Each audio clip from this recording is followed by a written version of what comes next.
A very good morning to all the students of class 12. Today we shall be doing a new chapter, Constitution, Meaning and Kinds of Constitution. So every state must have a constitution. So without constitution it is difficult to govern a state. So history has also said that since the origin of the state there had been some kinds of rules and regulations in some form to maintain the order and harmony in the state. So in every state, be it a democratic or a despotic, it is essential that such rules must be accepted which would decide the role and organization of political institutions in order to save the society from anarchy. In modern states, these rules find expression in the form of a constitution. The term constitution is derived from a Latin word constitute, which means to establish.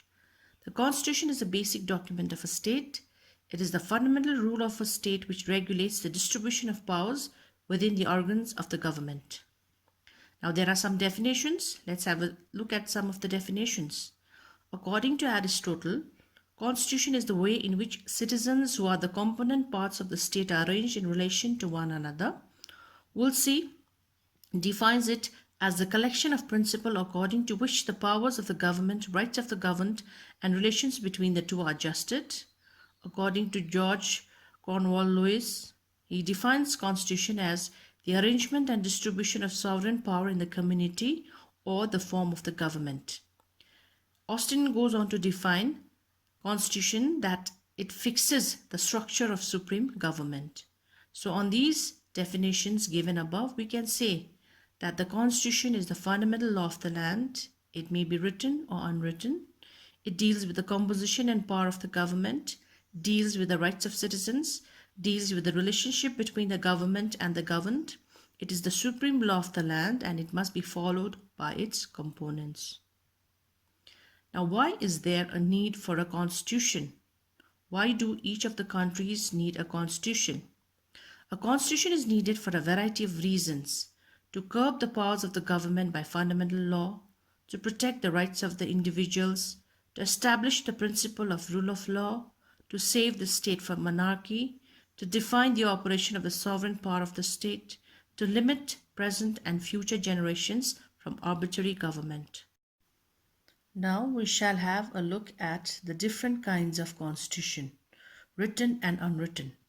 A written constitution is a formal document defining the nature of the constitutional settlement, the rules that govern the political system, and the rights of citizens and government in a codified form. A written constitution is normally supposed to mean a document or a collection of documents in which the basic rules regarding the main organs and institutions of the government are clearly laid down. Example, the Constitution of India was formulated and adopted by the Constituent Assembly.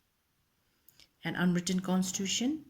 An unwritten constitution reflects the evolutionary nature of free documentation of the rules and regulations.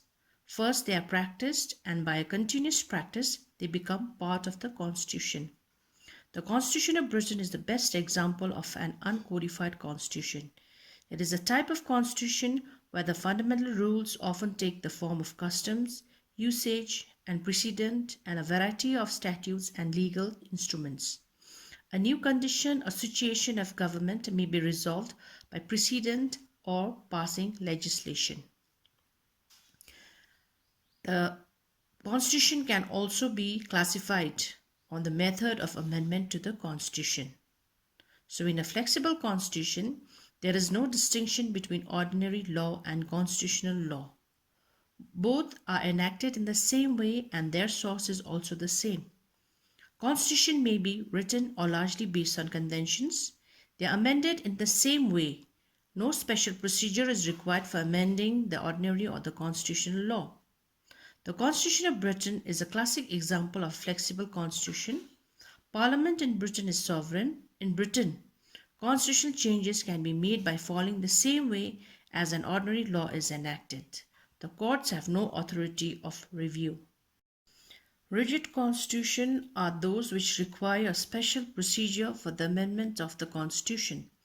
The constitutions of USA, Australia, and Switzerland are the example of a rigid constitution. The rigid constitution is above the ordinary law and can be changed by a procedure which is different from the procedure of ordinary law, thus making it difficult to change. The objective is to emphasize that the constitutional law embodies the will of the sovereign and it should be treated as a sacred document. American Constitution is the best example of a rigid constitution. Evolved Constitution. An evolved constitution is one which is not made at any time by an assembly or persons of institutions. It is the result of slow and gradual process of evolution. Such constitutions are the result of ever-growing political needs of the people. The Constitution of Great Britain represents a classic example of an evolved constitution. It has been the product of slow growth in which several historical events and several planned designs have played a role. And finally, you have an enacted constitution.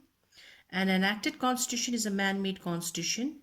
It is made, enacted, and adopted by an assembly or a council or a constituent assembly made like a law after full discussions over its objectives, principles, and provisions.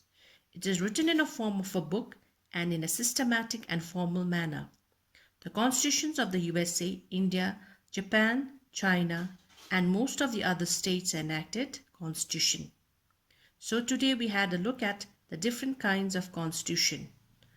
The explanation of the chapter will continue. For the assignments, you will be made known through WhatsApp. Have a nice day. Stay home. Stay safe. Thank you.